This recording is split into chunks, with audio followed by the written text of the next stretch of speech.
Welcome back, my nerd familia, to another episode of Games y Más, the podcast where we're talking about all things video games, board games, and a little bit of pop culture.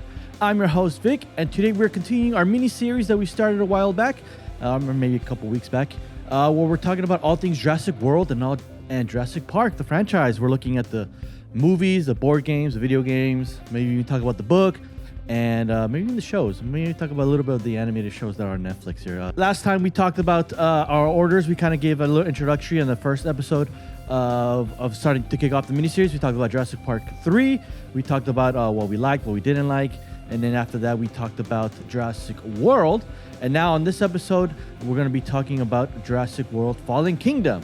So, if you are listening in for the first time and wondering what is this all about, we're going to be talking about these franchises. And if you're interested in listening to all those the other previous episodes we talked about with Jurassic Park 3 and Jurassic World, go ahead and check out those episodes and then come back to this one where we're talking about Fallen Kingdom. So, with all that being said, guys, pull up a chair, grab some dice, y acompáñame a jugar.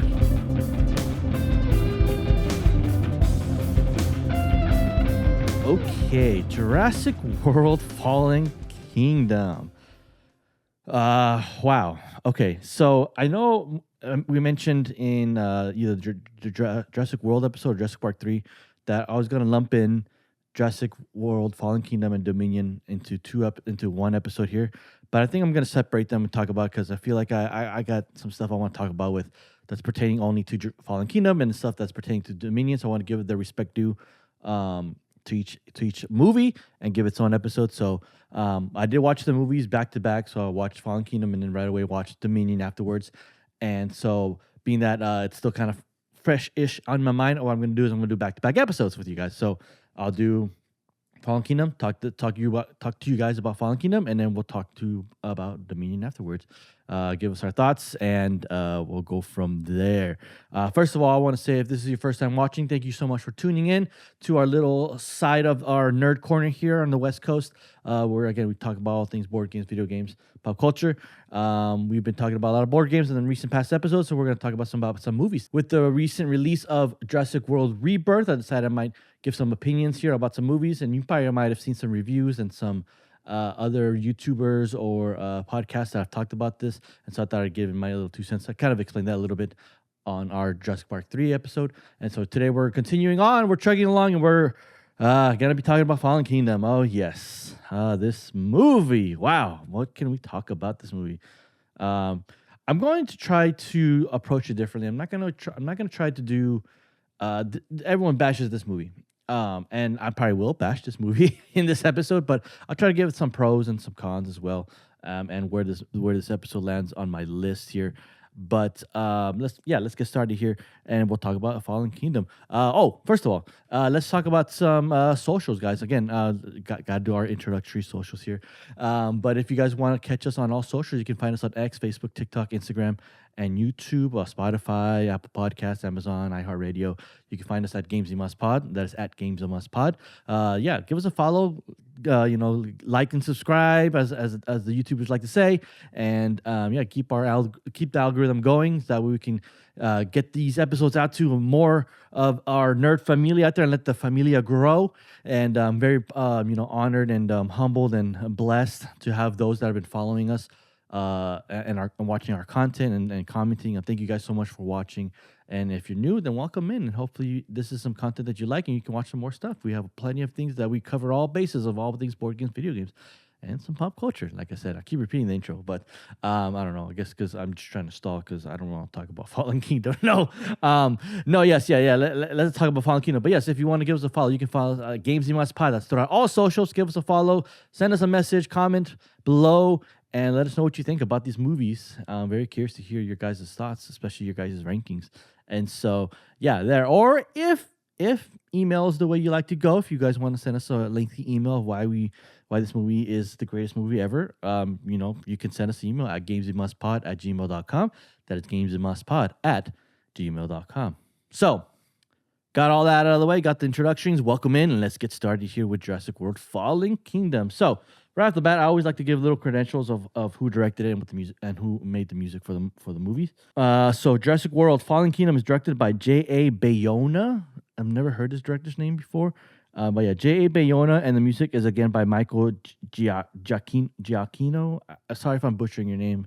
But I think from the credits here, he did all three of the Jurassic World trilogies, and so at least they kept consistency with the music. But yeah, this is directed by J.A. Bayona, and the movie again, spoilers. If you've not seen any of the Jurassic World trilogies, you might want to stop and go check out these movies first before we come, because we are going to be spoiling a lot. And I probably won't spoil Rebirth, depending on how far we go along with these episodes. But we'll be spoiling Fallen Kingdom and Dominion, and go check them out. Go check them out on your local streaming. I don't know. I think it might be on Peacock. I'm unsure. I didn't check last time where it's being streamed. Not it's a Universal movie, so I figured it'd be on Peacock. But yeah, go check them out if you haven't seen these movies, or if you don't mind. Spoilers ahead, guys. You've been warned.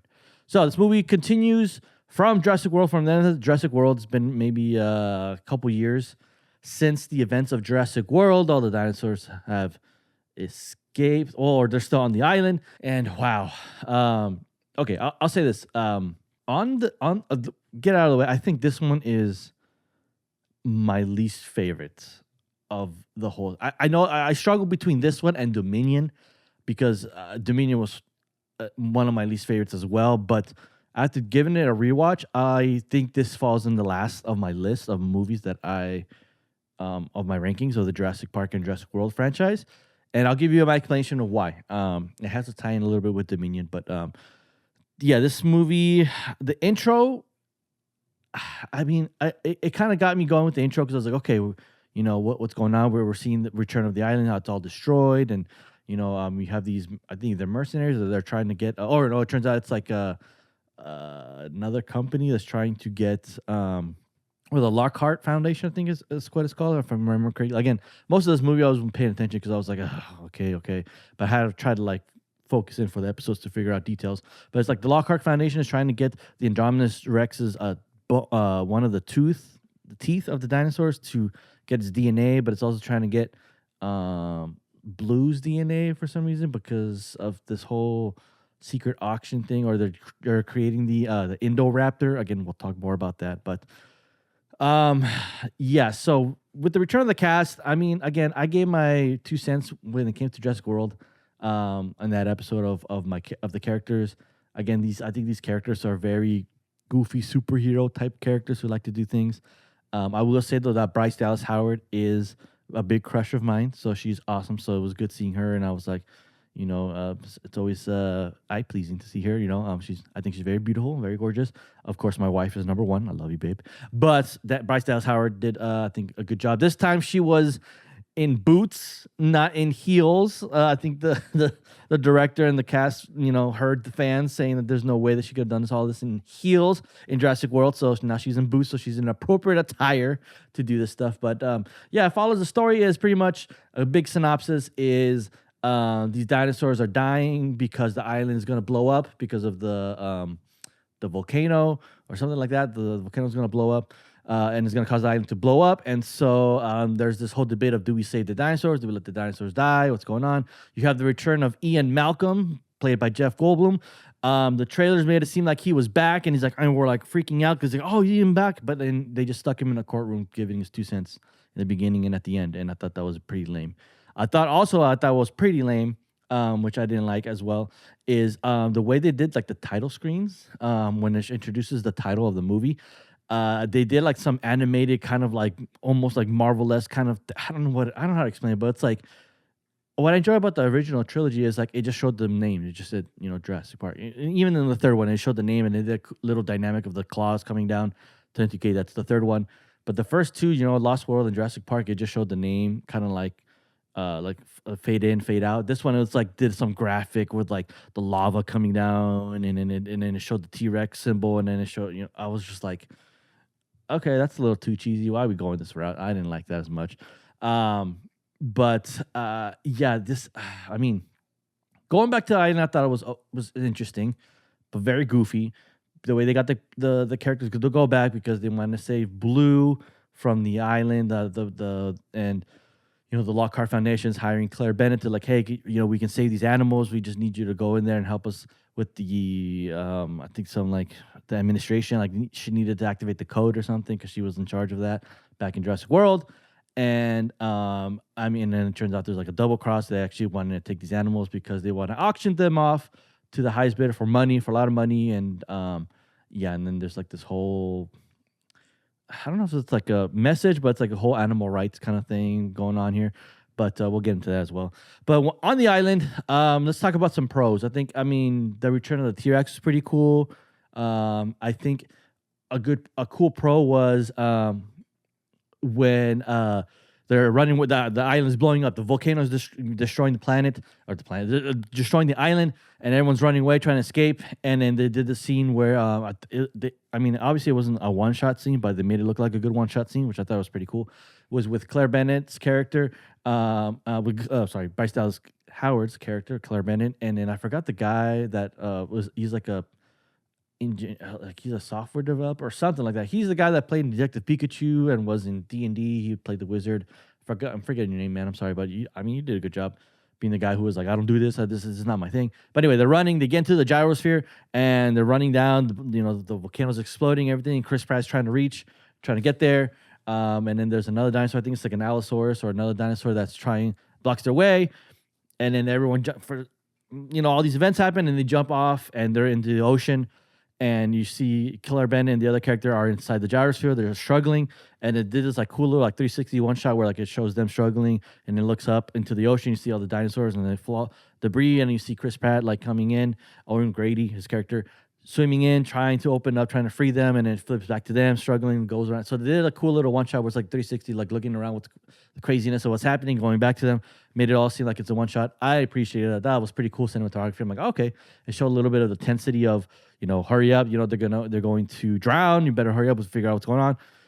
But with Jurassic World, again, there was not that immediate danger of like, is this character going to die? Is it not going to die? It's like these casts were like set in stone to be like, these are superheroes. They're going to survive through it all. They're being peril, but they're going to survive. And I was just like, I didn't have like that tensity feel of like Jurassic Park 3, where it was like, is this character going to live or not? I don't know. Surely, they weren't going to kill off Dr. Grant in Jurassic Park 3, but like the supporting cast were like, were they going to die? What was going to happen?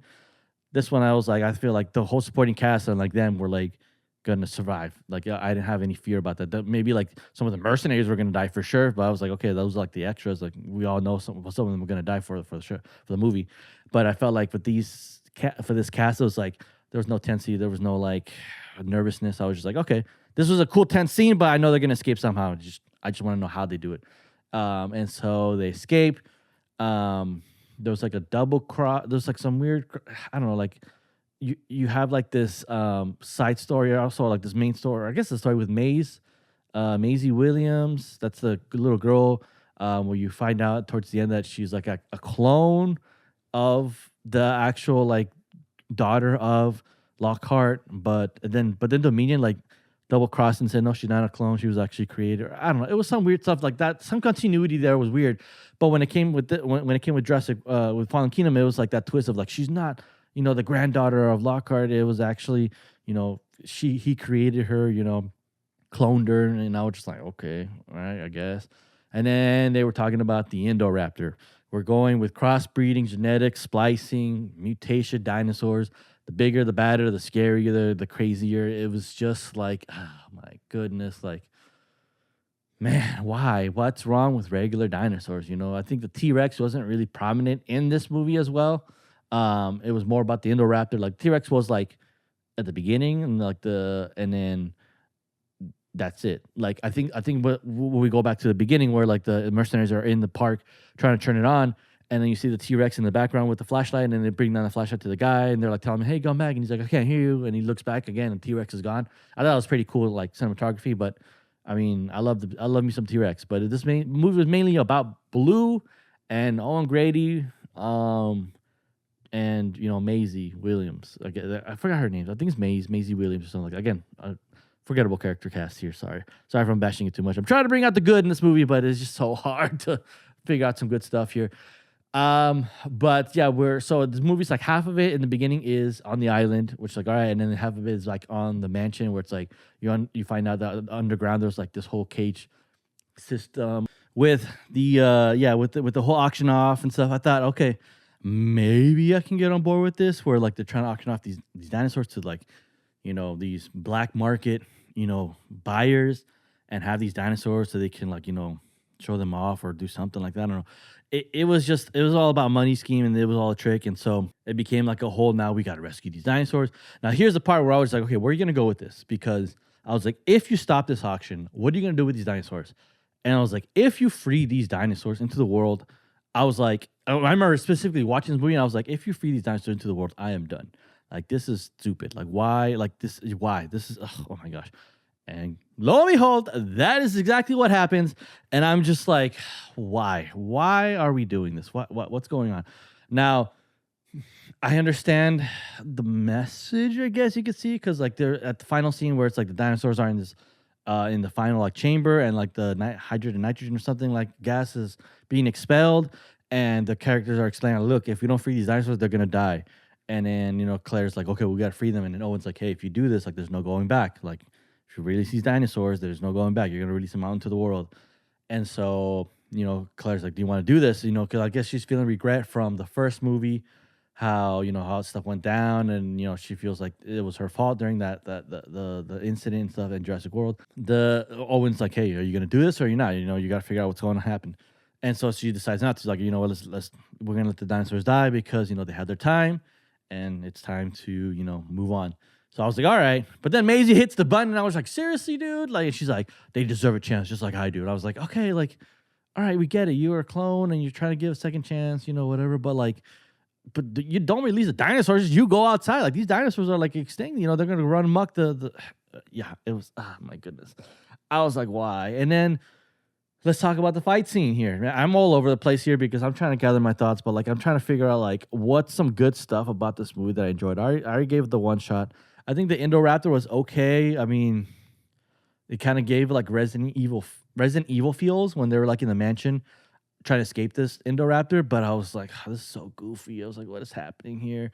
And then you had the fight, and then Blue like is like the hero, I guess, and like saves the cast because the Indoraptor like crashes, and Blue crashes on, like, forces the Indoraptor to crash down to the roof and gets penetrated by the fossilized Triceratops, and have this shot where like the raptor's like taking over. And it's like the same shot like you would see when like a T-Rex wins, and you see the T-Rex like all like roaring. You see like the raptor like roaring on the conquered Indoraptor, and I was just like, okay, well, I mean, the shot was cool. It was a pretty cool scene, but yeah, it's too cheesy. This movie was way too cheesy, and so not a lot of animatronics in this one. Again, now we're going super CGI and all these dinosaurs.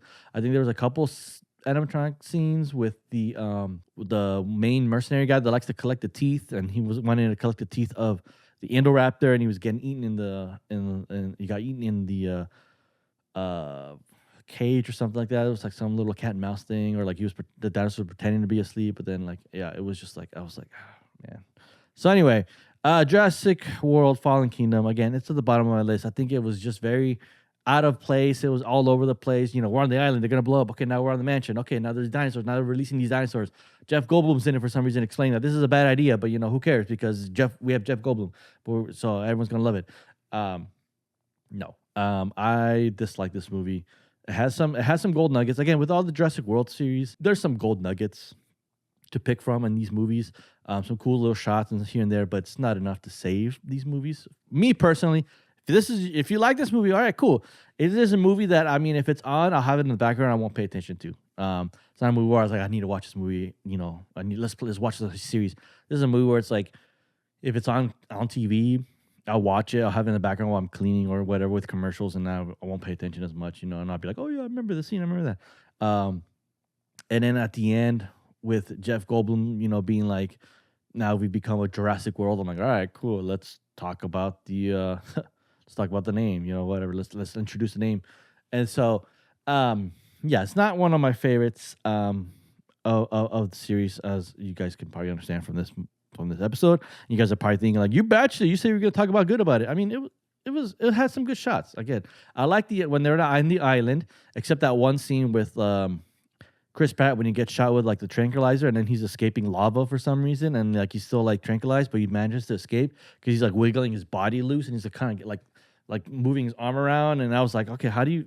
how do you escape that? Like if you're like fully sedated, like these trank shots are for like dinosaurs, to take out dinosaurs, and you happen to like get shot and you're unconscious, but there's lava coming, you still manage to escape. I was like, okay, bro, like why are we doing this here? But you know, some pros had a cool one shot scene with the gyrosphere or gyrosphere, or however you say it.